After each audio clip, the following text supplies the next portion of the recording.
Chairman and Ranking Member as well. Thank you all for being here today. I feel that policymakers don't always respect or truly understand what job creators, business people go through and the risk they take every single day when they open their door, whether it's a glass door, a fancy wooden door, or a truck door. You take risks every single day, and you care about your employees, because without them, you can't do a good business. So I'm looking forward to hearing more from you on your ideas. Mr. Bravetti, thank you for being here. You know, the independent oil and gas producers are so essential to securing our American energy and our way of life.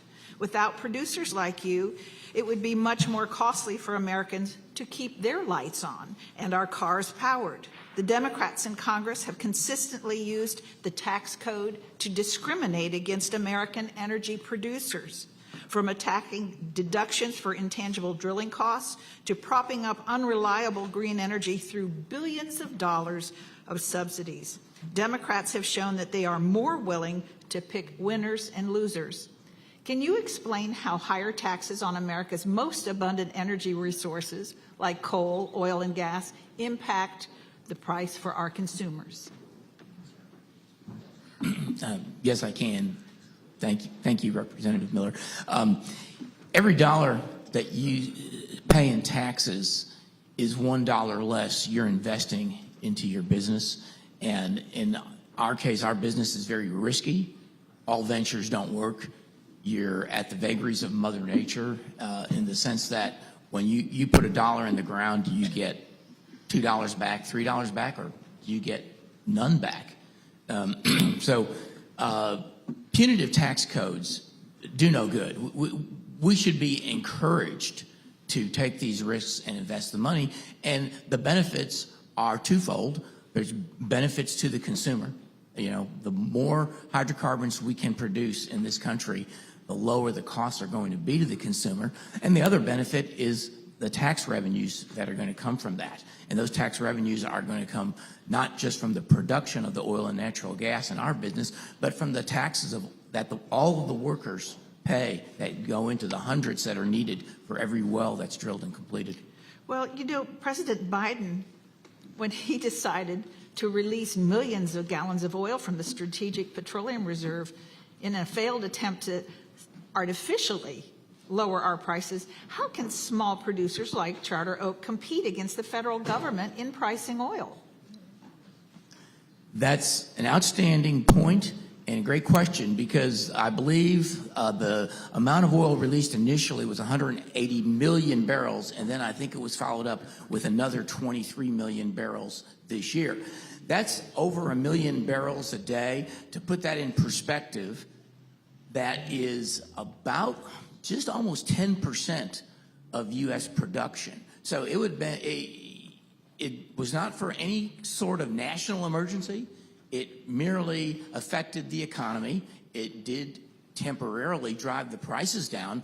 But even if the Strategic Petroleum Reserves are never replaced, that 1 million barrels a day of production is off of the U.S. market. So now the demand hasn't changed, so us producers have to now come up with that extra 1 million barrels a day.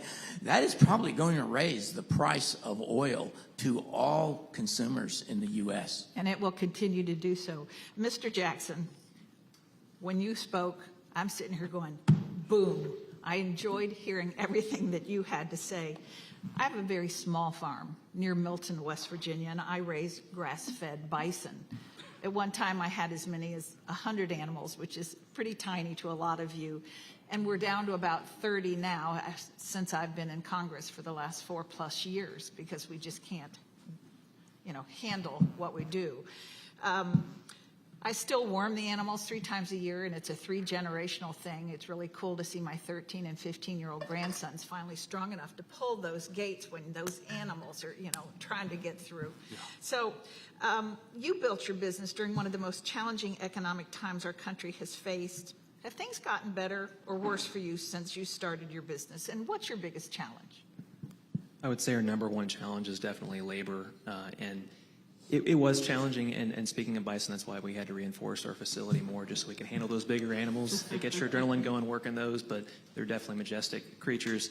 I would say if I could offer one idea, though, for how to entice people to come to work, though, it would be to offer them hope. That's what we need as a nation, is for people to have hope that things can get better. And I think we owe it to each other to share that knowledge of what we've learned, so people can walk in the door with zero experience. They can learn some tangible vocational skills, things that we had to learn on the fly that we couldn't go to a school for, and walk away with some real skills they can use somewhere else. And that's empowering for people to have that, to know they have hope, they can make their life better for their family. And then with that, we have to coach and mentor. We have to have people grow in their jobs. And we look at it more as not transactional, but it has to be relational. And we benefit from that as a small business, to see firsthand people's lives, what they struggle with, and then help as best we can from our vantage point to make their life better. Thank you. Ms. Payne, I do have to tell you that I processed all of our animals. I was always in there when we did it. Thank you. I want to